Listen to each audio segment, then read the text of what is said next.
Hi friends, आप सभी कैसे हो। आशा करता हूँ कि आप सभी अच्छे होंगे। आपका हमारे चैनल वीके जाटोल क्लासेस में स्वागत है। आज के इस वीडियो में हम 4 नवंबर 2025 के मुख्य करंट अफेयर्स और उसके एक्सप्लेन के बारे में चर्चा करेंगे।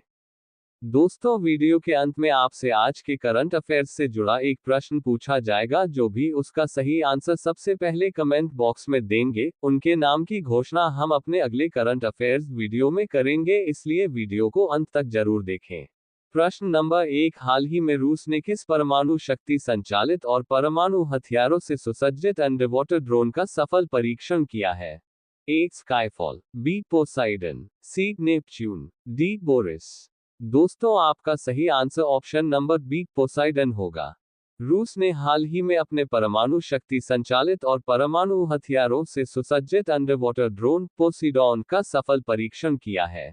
रूसी राष्ट्रपति व्लादिमीर पुतिन ने इसे विशाल सफलता बताया है। सबसे घातक हथियार, इस ड्रोन को दुनिया का सबसे घातक और अवांछनीय हथियार माना जा रहा है। क्षमता, पोसीडॉन परमाणु ऊर्जा से चलता है, परमाणु हथियार ले जा सकता है, और यह गति तथा गहराई दोनों के मामले में मौजूदा प्रणालियों से बेहतर है। रणनीतिक उद्देश्य, इसे खासकर तटीय क्षेत्रों के पास विस्फोट करने के लिए डिजाइन किया गया है, ताकि यह एक शक्तिशाली रेडियोधर्मी सुनामी पैदा कर सके। रणनीतिक संकेत, ये परीक्षण ऐसे समय में हुआ है जब यूक्रेन संकट को लेकर अमेरिका और रूस के बीच तनाव चरम पर है। ये रूस की बढ़ती परमाणु क्षमता और पश्चिमी देशों के दबाव के सामने न झुकने के संकेत देता है। नाटो इस ड्रोन को कैनियन नाम से पहचानता है। पोसीडॉन जैसे हथियारों का विकास वैश्विक भू राजनीतिक समीकरणों में बड़े बदलाव का संकेत देता है। प्रश्न नंबर 2, हाल ही में किस देश ने अमेरिकी राष्ट्रपति डोनाल्ड ट्रंप को अपना सर्वोच्च सम्मान ग्रैंड ऑर्डर ऑफ मुगुंगवा और एक प्रतिकृति स्वर्ण मुकुट प्रदान किया है? ए. Japan, B. दक्षिण Korea, C. Ukraine, D. Philippines. दोस्तों, आपका सही आंसर ऑप्शन नंबर बी दक्षिण कोरिया होगा। अमेरिकी राष्ट्रपति डोनाल्ड ट्रंप को 29 अक्टूबर 2025 को दक्षिण कोरिया ने अपने सर्वोच्च राष्ट्रीय सम्मान ग्रैंड ऑर्डर ऑफ मुगुंगवा से सम्मानित किया है। ट्रंप को यह अलंकरण एशिया प्रशांत क्षेत्र में उनकी शांतिदूत की भूमिका निभाने और उत्तर कोरिया के साथ क्षेत्रीय तनाव कम करने के लिए किए गए उनके पूर्व संवाद प्रयासों की मान्यता के रूप में दिया गया है। ये सम्मान पाने वाले वह पहले अमेरिकी राष्ट्रपति हैं। राजधानी सियोल में हुए एक भव्य समारोह में ट्रंप को ग्रैंड ऑर्डर ऑफ मुगुंगवा के साथ ही सिल्ला साम्राज्य के एक स्वर्ण मुकुट की प्रतिकृति भी भेंट की गई। यह मुकुट एकता और शांतिपूर्ण शासन का प्रतीक माना जाता है।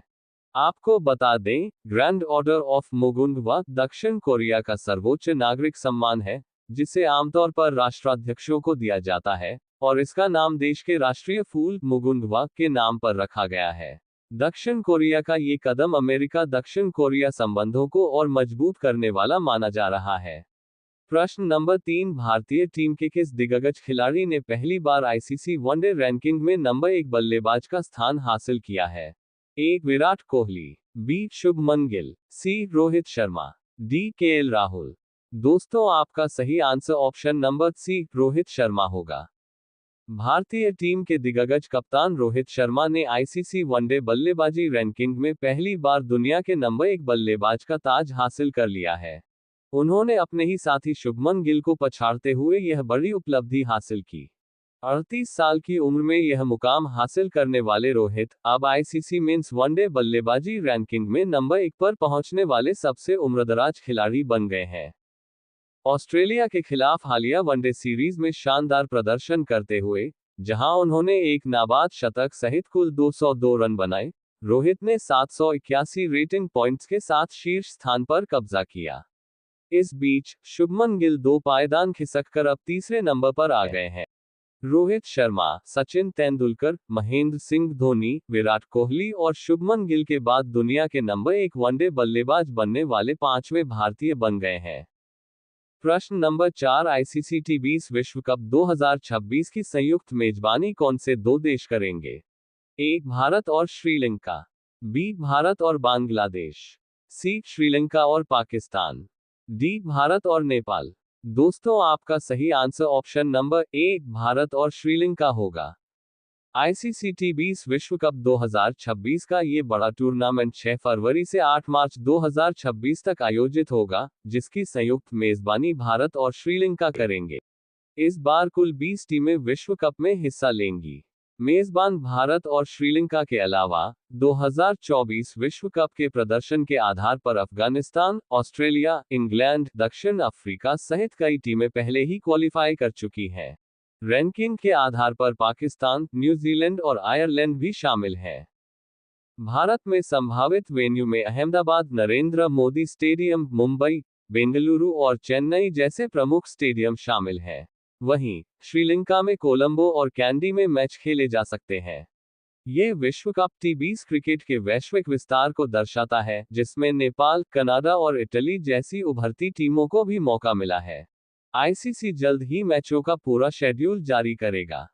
प्रश्न नंबर 5, केंद्रीय कृषि मंत्री शिवराज सिंह चौहान ने हाल ही में दिल्ली में किस सम्मेलन का उद्घाटन किया है?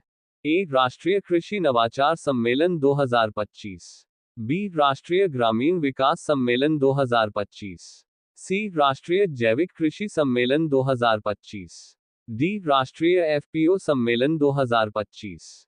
दोस्तों, आपका सही आंसर ऑप्शन नंबर डी, राष्ट्रीय एफपीओ सम्मेलन 2025 होगा। प्रश्न नंबर 6, हाल ही में अमेरिकी राष्ट्रपति डोनाल्ड ट्रंप ने किस देश को परमाणु ऊर्जा से चलने वाली पनडुब्बी बनाने की मंजूरी दी है? A. Japan, B. France, C. Australia, D. दक्षिण कोरिया। दोस्तों, आपका सही आंसर ऑप्शन नंबर डी, दक्षिण कोरिया होगा। अमेरिकी राष्ट्रपति डोनाल्ड ट्रंप ने एक बड़े रक्षा समझौते के तहत सहयोगी दक्षिण कोरिया को परमाणु ऊर्जा से चलने वाली पनडुब्बियां, न्यूक्लियर पावर्ड सबमरीन्स बनाने की मंजूरी दे दी है। ये घोषणा दोनों देशों के बीच एक व्यापक व्यापार समझौते पर सहमति बनने के ठीक एक दिन बाद हुई। एशिया प्रशांत आर्थिक सहयोग (एपीएसी) शिखर सम्मेलन के दौरान ट्रंप ने दक्षिण कोरियाई समकक्ष ली जे-म्यूंग से मुलाकात की थी। ट्रंप ने कहा कि उन्होंने दक्षिण कोरिया को उनकी पुरानी डीजल पनडुब्बियों की जगह नई और अधिक फुर्तीली परमाणु पनडुब्बियां बनाने की अनुमति दी है। उन्होंने ये भी स्पष्ट किया कि इन पनडुब्बियों का निर्माण अमेरिका के फिलाडेल्फिया शिपयार्ड में किया जाएगा।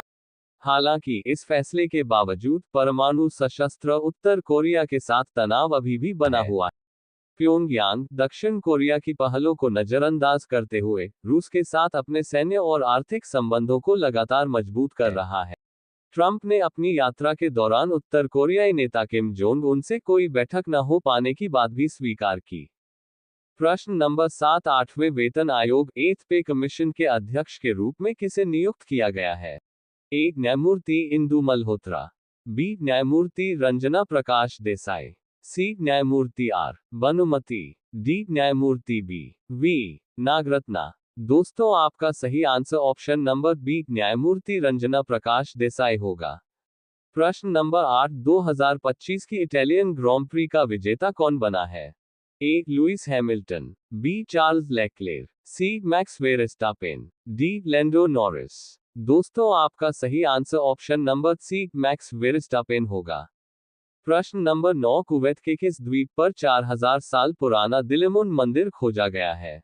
ए. फेलाका द्वीप, बी. वर्बा द्वीप, सी. बोबियान द्वीप, डी. मिस्किन द्वीप। दोस्तों, आपका सही आंसर ऑप्शन नंबर ए, फेलाका द्वीप होगा। कुवैत के फेलाका द्वीप पर एक महत्वपूर्ण पुरातात्विक खोज हुई है।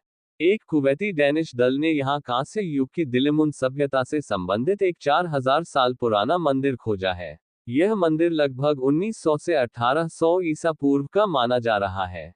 सबसे खास बात यह है कि यह उसी स्थान पर मिला है जहां पिछले साल एक और दिलमुन मंदिर खोजा गया था, जिससे ये द्वीप 2 प्राचीन मंदिरों का केंद्र बन गया है।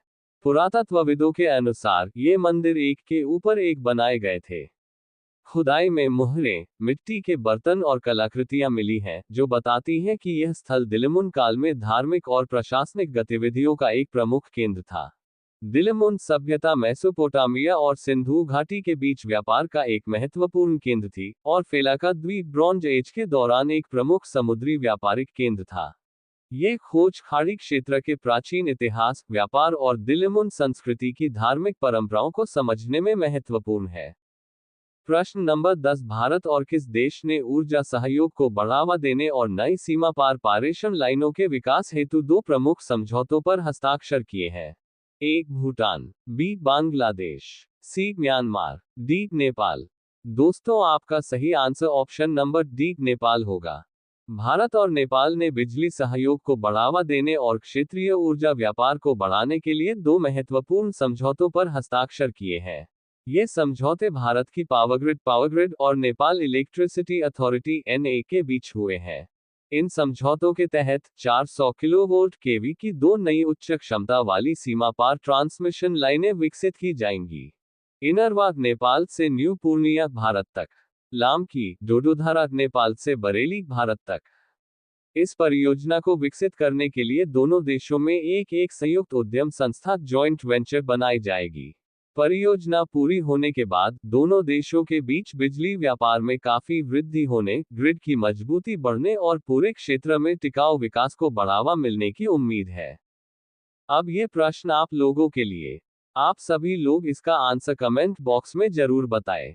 हाल ही में जारी ग्लोबल फायर पावर इंडेक्स 2025 में कौन सा देश शीर्ष स्थान पर रहा है? ए. भारत, बी. जापान, सी. रूस, डी. अमेरिका।